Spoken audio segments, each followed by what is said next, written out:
ជំរាបសួរបាទអ្នកទាំងអស់គ្នាថ្ងៃនេះមកជួបនឹងខ្ញុំម្ដងទៀតហើយស្វាគមន៍មកកាន់ XS Camera Store ថ្ងៃនេះយើងមាន drone ថ្មីមួយទៀតហើយចែកជូនបងប្អូនទាំងអស់គ្នានេះគឺជា Mark DJI Air 2S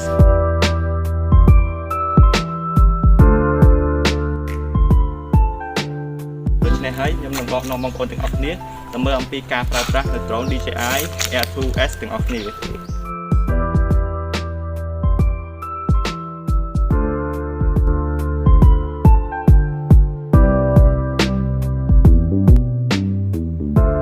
មើលអំពីការបើកប្រអប់របស់ drone DJI Air 2S ទាំងអស់គ្នាចង់ដឹងថាមានរបស់អ្វីខ្លះនៅក្នុងប្រអប់មួយនេះសម្រាប់យន្តហោះ drone DJI Air 2S នេះផងដែរបងប្អូនអាចរកទិញបាននៅ XS Camera Store ផ្ទាល់ដែលវាមានតម្លៃរហូតដល់$1299 ណោះតែបើនិយាយអំពីគុណភាពវិញគឺវាល្អបំផុតសម្រាប់បងប្អូនទាំងអស់គ្នាសម្រាប់បងប្អូនដែលជាវ drone ពី XS Camera Store ខាងយើងខ្ញុំនឹងធ្វើការ set up drone ជាមុនជូនបងប្អូនទាំងអស់គ្នាឬក៏បងប្អូនអាចយកទៅ set up ខ្លួនឯងក៏បានដែរ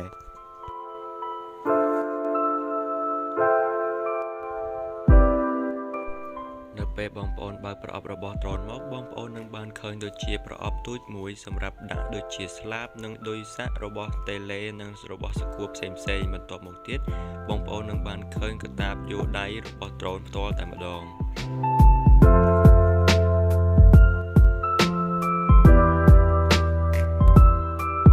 នៅពេលនេះយើងចាប់ផ្ដើមមើលប្រអប់ទូចរបស់ drone ម្ដងចង់ដឹងថាមានរបស់អ្វីខ្លះនៅក្នុងប្រអប់ទូចមួយនេះនៅពេលនេះយើងចាប់ផ្ដើមបើកវាមើលភ្លាមបន្ទាប់មកយើងឃើញមានដូចជាសៀវភៅបង្រៀនអំពីរបៀបប្រើប្រាស់របស់ drone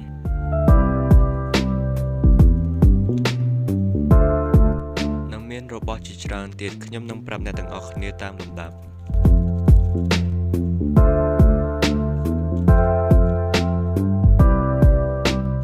នេះគឺជាស្លាបដង្ហើររបស់ drone ដែលគេឲ្យមករហូតដល់12ស្លាប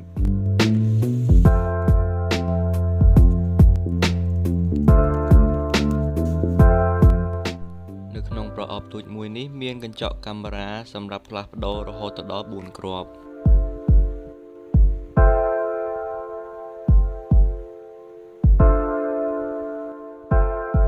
នេះគឺជាខ្សែឆ្នាំងសាក់របស់ tele នេះគឺជាខ្ចៅដៃបញ្ជាសកួររបស់ tele ទាំងនេះគឺជាដូចសម្រាប់ភ្ជាប់ពីទូរស័ព្ទចូលទៅកាន់ tele ហើយដូចទាំងអស់មានដូច Type C ដូច Android និង iPhone ដែលពីរនៅក្នុងប្រអប់និងមួយទៀតនៅជាប់ tele ផ្ទាល់នៅពេលនេះយើងចាប់ផ្ដើមរូតមើលខាងក្នុងទាំងអស់គ្នាតែម្ដងយើងឃើញមានរបស់ជាច្រើននៅក្នុងកាតាបដូចនេះហើយយើងចាប់ផ្ដើមយកវាចេញមកម្ដងមួយមកខាងក្រៅ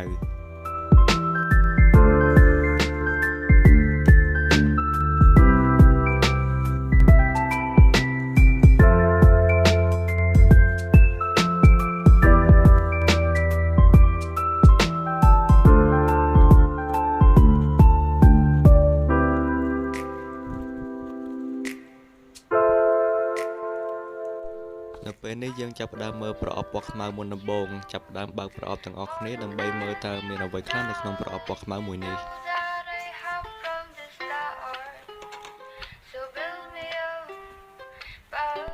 រីឯកញ្ចប់ថង់ពីរនេះវិញគឺជាថ្មរបស់ drone ដែលគេដាក់មកនៅក្នុងប្រអប់2គ្រាប់និងមួយគ្រាប់ទៀតនៅក្នុង drone ផ្ទាល់តែម្ដង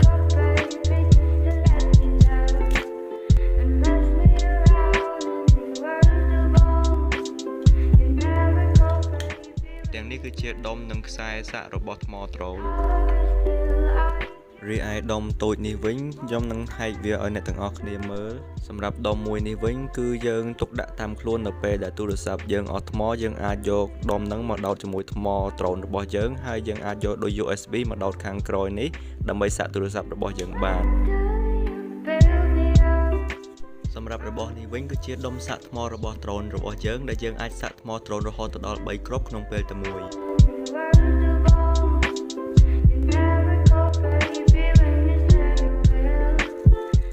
ចំណែកនេះវិញគឺជា tele របស់ drone ផ្ទាល់តែម្ដង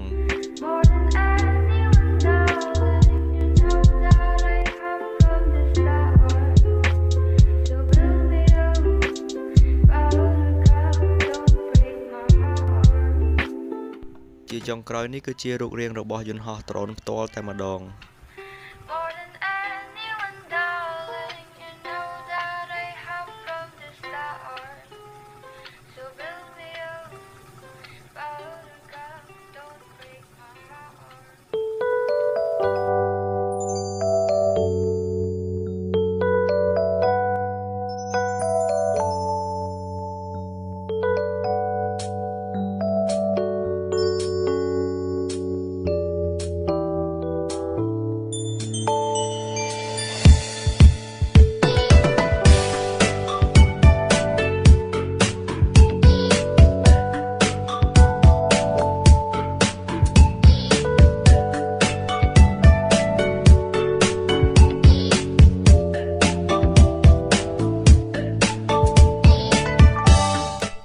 ពេលនេះយើងចាប់ផ្ដើមដោះចេញនៅស្កុតនិងពងរបស់ផ្សេងៗនៅលើជប់នឹងដ្រូន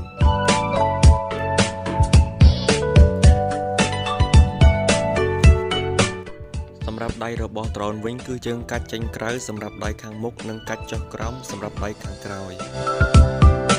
តោះមកមើលអំពីរបៀបដាក់ស្លាបរបស់ដ្រូនទាំងអស់គ្នាសម្រាប់ស្លាប A គឺមានរង្វង់ពណ៌ទឹកក្រូចនៅលើស្លាបនិងមានគំនូសពណ៌ទឹកក្រូចនៅលើម៉ូទ័រ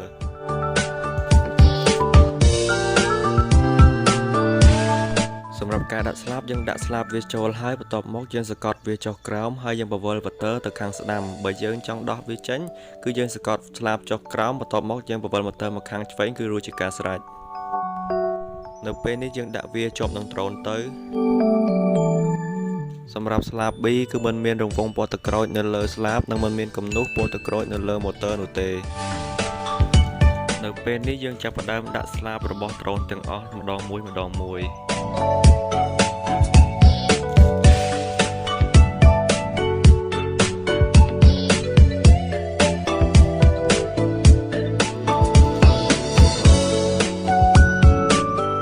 នេះគឺជារបៀបបិទស្លាបរបស់វាដើម្បីបិទដៃរបស់ដ្រូនដាក់ចូលទៅក្នុងកាតាប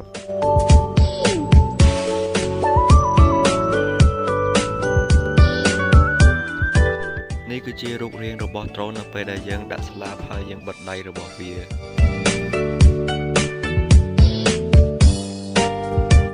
នៅពេលនេះខ្ញុំនឹងនាំអ្នកទាំងអស់គ្នាមកមើលអំពីរបៀបសាក់ថ្មនិងតេឡេរបស់ដ្រូនទាំងអស់គ្នា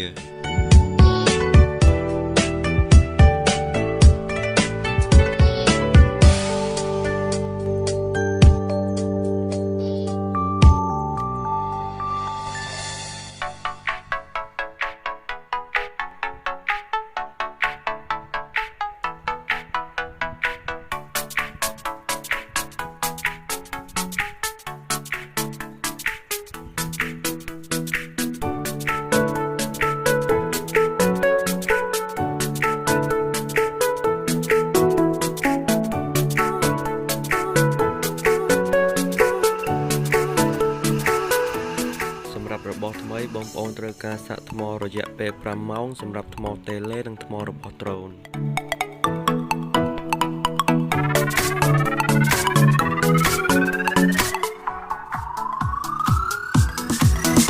មកមើលលើខ្លួនដ្រូនម្ដងខាងនេះវិញគឺជាកន្លែងអាប់ដេតដ្រូនសម្រាប់ដោតពីកុំព្យូទ័រចូលមកដ្រូនឬក៏គឺជាកន្លែងសាក់ថ្មរបស់ដ្រូន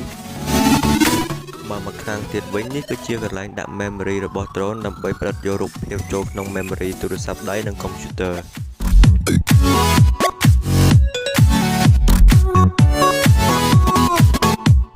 មកមើលពីការដោះជ័រកាមេរ៉ាយើងត្រូវដោះវាដោយថ្នមៗនិងតាមស្រួលជ័រការពារកាមេរ៉ានេះយើងត្រូវដោះចេញរាល់ពេលដែលយើងត្រូវការបើកដ្រូន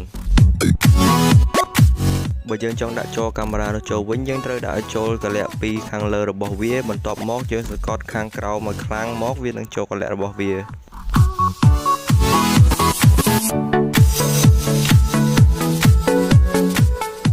នៅពេលនេះយើងចាប់ផ្ដើមមកមើលអំពីរបៀបដាក់កញ្ចក់ជ័រកាមេរ៉ារបស់វាម្ដងដែលកញ្ចក់កាមេរ៉ានីមួយៗមានពណ៌ខុសៗគ្នាសម្រាប់ពន្លឺរបស់យើងដែលយើងត្រូវការថត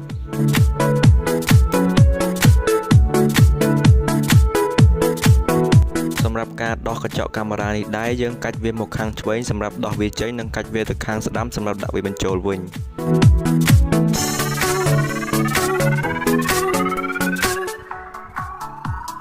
នៅ ពេលនេះយើងមកមើលអំពីរបៀបដំឡើងតេឡេម្ដង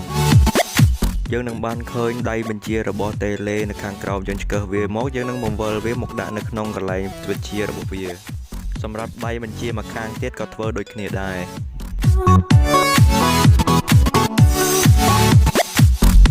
រីឯខាងលើនេះវិញគឺជាកន្លែងដាក់ទូរស័ព្ទរបស់យើង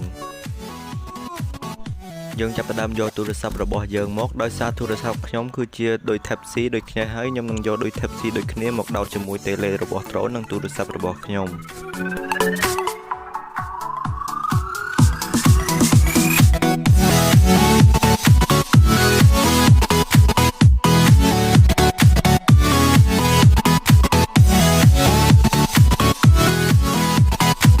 សម្រាប់ការបើកយន្តហោះ drone គឺយើងចុចម្តងហើយចុចម្តងទៀតឲ្យជាប់នោះវានឹងឮសំឡេងបើក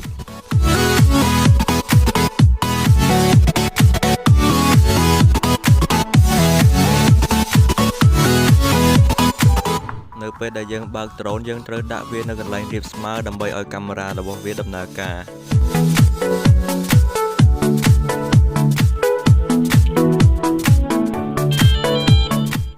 នៅពេលនេះយើងចាប់ផ្ដើមបើក tele ម្ដងសម្រាប់ tele គឺយើងចុចវាម្ដងហើយចុចម្ដងទៀតឲ្យជាប់ឲ្យឮសំឡេងវានឹងបើកដំណើរការដូចគ្នានៅពេលនេះយើងរងចាំឲ្យ tele និង drone ភ្ជាប់គ្នាដោយមើលទៅលើភ្លើង drone ឈប់លោតញាប់ហើយនិងភ្លើង tele លោតជាប់នៅពេលដែលភ្លើង tele លោតជាប់និងភ្លើង drone លែងលោតញាប់នោះគឺវាបានភ្ជាប់គ្នារួចហើយនៅពេលដែលយើងបើកទូរស័ព្ទមកវានឹងលោតចេញមកបែបនេះអ្នកទាំងអស់គ្នាត្រូវចុចតាមខ្ញុំតាមដំណាក់កាលដែលខ្ញុំបានចុច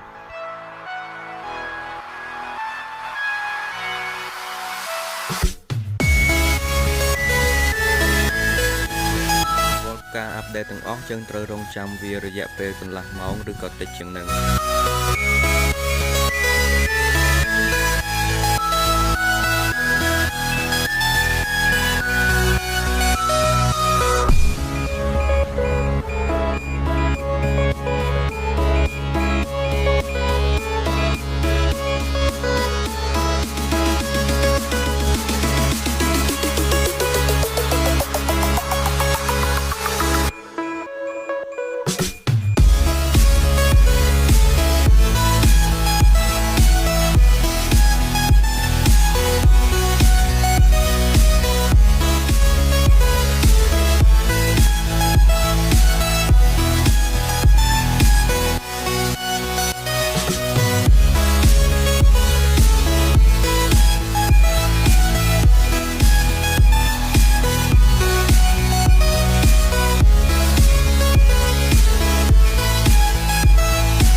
ពេលនេះយើងចាប់ផ្ដើមបង្វិលដៃ tele ជុំវិញ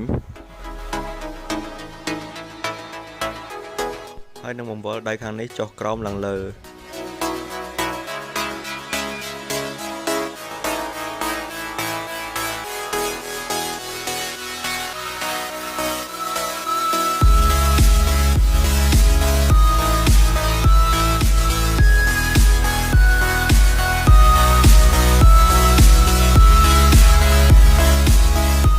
សម្រាប់ប៊ូតុងមួយនេះគឺជាប៊ូតុងសម្រាប់បើកភ្លើងខាងក្រោមនៅពេលដែលយើងបង្ហោះវានៅពេលយប់តែវាមិនអាចចាប់លើដីបាន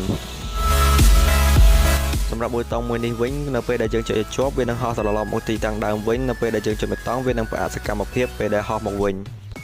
សម្រាប់ប៊ូតុងខាងនេះវិញគឺជាប៊ូតុងល្បឿនរបស់ drone នៅពេលដែលយើងកាច់មកខាងឆ្វេងដៃគឺមានន័យថា sin គឺមានន័យថាល្បឿនរបស់វាគឺយឺតបើយើងកាច់មកកណ្ដាលល្បឿនវា normal ល្បឿនធម្មតាបើយើងកាច់ខាងស្ដាំដៃល្បឿនរបស់វាគឺជាល្បឿនលឿនរីឯប៊ូតុងនេះវិញគឺជាប៊ូតុងបិទបើក tele សម្រាប់ប៊ូតុងមួយនេះដែរគឺជាប៊ូតុងសម្រាប់ផ្លាស់ប្ដូរការថតជារូបសន្លឹកនិងការថតជាវីដេអូរីឯប៊ូតុងនេះដែរគឺជាប៊ូតុងសម្រាប់សេរីក្បាលកាមេរ៉ារបស់យើងឲ្យវាអោនចុះក្រោមហើយនឹងងើបឡើងលើ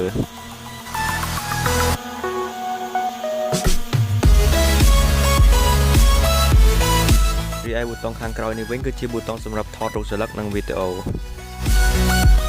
យើងផ្គូផ្ដៃចូលក្នុងពីរបែបនេះដើម្បីបញ្ឆេះម៉ូទ័ររបស់ drone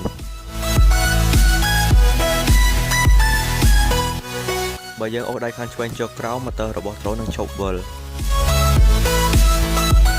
តាមរបៀបមួយយ៉ាងទៀតយើងអាចបង្ហោះតាមទូរស័ព្ទក៏បាននៅពេលដែលយើងចុចកុងតាក់នេះមួយហើយយើងចុចកុងតាក់មួយទៀតឲ្យជាប់យន្តហោះ drone នឹងចាប់ផ្ដើមហោះ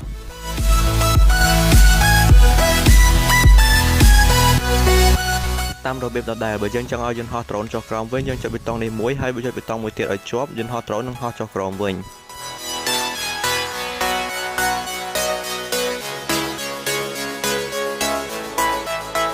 ដៃខាងស្ដាំអូសទៅមុខដ្រូននឹងហោះទៅមុខដៃខាងស្ដាំអូសមកក្រោយដ្រូននឹងហោះថយក្រោយដៃខាងស្ដាំកាច់ទៅស្ដាំដ្រូននឹងហោះទៅស្ដាំដៃខាងស្ដាំកាច់ទៅឆ្វេងដ្រូននឹងហោះទៅឆ្វេងដៃខាងឆ្វេងកាច់ទៅលើដ្រូននឹងហោះឡើងទៅលើដៃខាងឆ្វេងកាច់ចុះក្រោមដ្រូននឹងហោះចុះក្រោមរហូតដល់ដីវានឹងបញ្ចុះម៉ូទ័រដោយខ្លួនឯង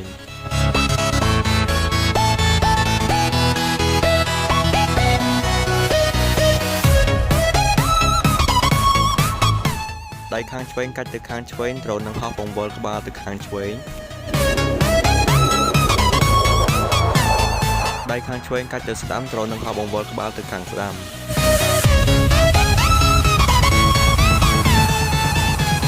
សម្រាប់ប៊ូតុងខាងនេះគឺជា map នៅពេលដែលយើងចុចម្តងយើងនឹងបានឃើញផែនទីរូបភាពពីលើអាកាសនៅពេលយើងចុចម្តងទៀតវានឹងចូលរូបភាពកាមេរ៉ាវិញរីឯប៊ូតុងខាងនេះគឺជាប៊ូតុងសម្រាប់ zoom រូបភាពពីចម្ងាយរីឯប៊ូតុងខាងក្រោមនេះវិញគឺជាប៊ូតុងសម្រាប់សេរីពន្លឺរបស់កាមេរ៉ាដែលយើងអាចសេរីដាក់ 4K 5K 1080p បានខាងលើទាំងអស់នេះគឺជាល្បឿនរបស់ដ្រូននិងដ្រូនកំពុងតែហោះហើយនៅខាងក្រោមអក្សរ D គឺជាចម្ងាយខាង H គឺជាកម្ពស់ដែលដ្រូនកំពុងតែហោះកន្លែងនេះវិញយើងមើលថ្មរបស់ដ្រូនតើថ្មនៅសល់ប្រមាណភាគរយហើយបន្តមកទៀតគឺជាសេវារបស់ Tele ហើយនេះគឺជា GPS សម្រាប់ហោះដែលយើងបាន10 GPS មិនយើងអាចហោះបាន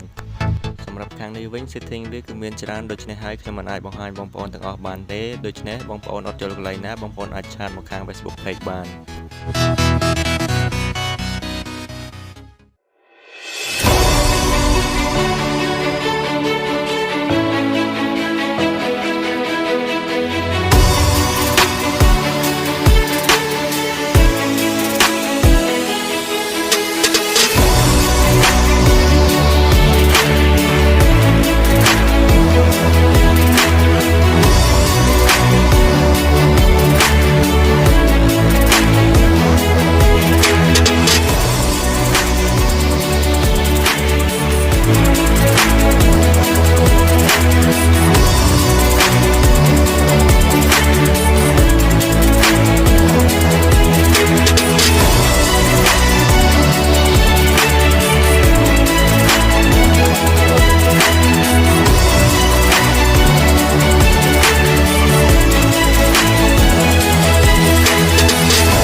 សូមអរគុណបងប្អូនទាំងអស់គ្នាសម្រាប់ការតាមដានវីដេអូមួយនេះ